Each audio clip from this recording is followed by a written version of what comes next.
Friends ഞങ്ങൾ ഇന്ന് ഇന്ത്യയുടെ കളിയാണ് പോകാൻ കേട്ടോ. അപ്പോൾ കളി നടക്കാൻ പോകുന്നത് നമുക്കറിയാമോ, ഗ്രീൻഫീൽഡ് സ്റ്റേഡിയത്തിലാണ്. ആലുവയിൽ നിന്നാണ് ഞങ്ങൾ ട്രെയിൻ കയറുന്നത്. ട്രെയിനിൽ വെച്ച് കഴിക്കാൻ ഞങ്ങൾ ഫുഡ് എടുത്തായിരുന്നു.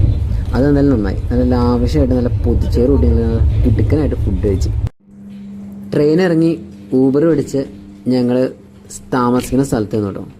B&B ഹോംസ് എന്ന് പറഞ്ഞൊരു സ്ഥലത്താണ് ഞങ്ങൾ താമസിച്ചത്. ഏകദേശം സ്റ്റേഡിയത്തിന് 2 കിലോമീറ്റർ ദൂരമുള്ളൂ. നല്ല അടിപൊളി സ്ഥലമാണ്. 2500 രൂപയാണ് ഞങ്ങൾക്ക് വാടക. പക്ഷെ എന്നാലും കിടുക്കൻ സ്ഥലമായിരുന്നു. കോംപ്ലിമെൻ്ററി ബ്രേക്ക്ഫാസ്റ്റ് എല്ലാം ഉണ്ടായിരുന്നു.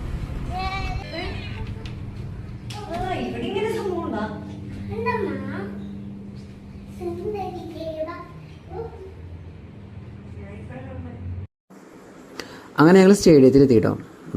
നല്ല തിരക്കാണ് സ്റ്റേഡിയത്തിൽ. ഞങ്ങളെന്തായാലും മുഖത്ത് ഫ്ലാഗ് അടിച്ച് ഞങ്ങളവിടെ നിന്ന് ജേഴ്സിയൊക്കെ വാങ്ങിച്ച് പയ്യെ പോയി ഞങ്ങളെന്തായാലും കയറാൻ പോകണം.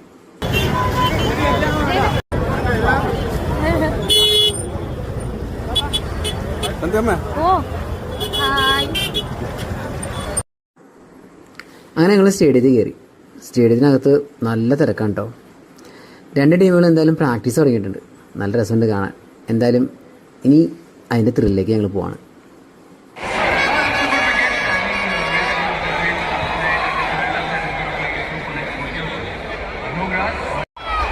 ഫ്രണ്ട്സ്, നമുക്കറിയുന്ന ബാറ്റിന് ഇഷാൻ കിഷൻ സെഞ്ചുറി അടിച്ചിട്ടുണ്ട്.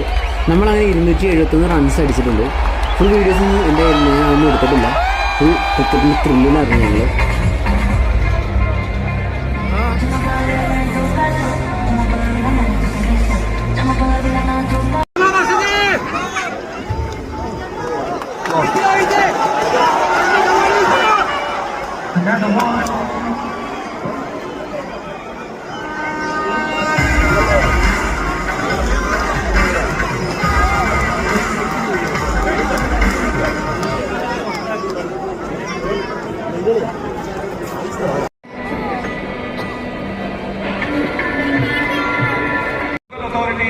ഫ്രണ്ട്സ്, അപ്പോൾ നല്ല കിഡിലെ മാച്ചായിരുന്നു. നമ്മൾ അടിപൊളിയായിട്ട് നമ്മൾ കളി ജയിച്ചു.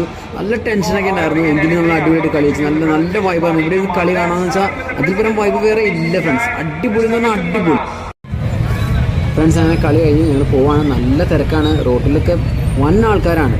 നമുക്ക് വണ്ടിയൊന്നും കിട്ടാനില്ല. ഊബറോ അങ്ങനെ എന്ത് വിളിച്ചാലും ഒരാൾ വിളിച്ചാലും വരെയില്ല. ഇവിടുന്ന് കളി കഴിഞ്ഞ് പോകുന്ന വെച്ചാൽ വൻ ടാസ്ക്കാണ്.